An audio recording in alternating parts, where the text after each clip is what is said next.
B'investiment ta' €1,600,000 l-bypass ta' San Pawl il-Baħar inbena mill-ġdid u ġie aktar sigur. Dawn ix-xogħlijiet bdew wara li ħarġu numru ta' xquq flimkien ma' ħsarat oħra fil-wix ta' triq fuq medet estensivi tul iż-żewġ karreġġjati. Intant saru wkoll mill-ġdid diversi partijiet tal-bankini eżistenti.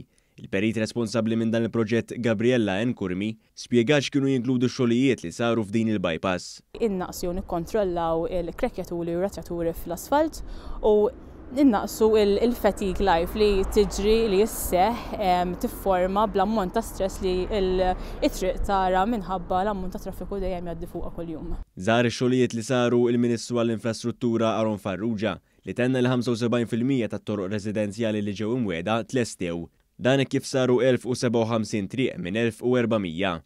Il-Ministru Aron Farrugia sostna li dan l-investiment sar biex itejjeb is-sigurtà f'din it-triq prinċipali.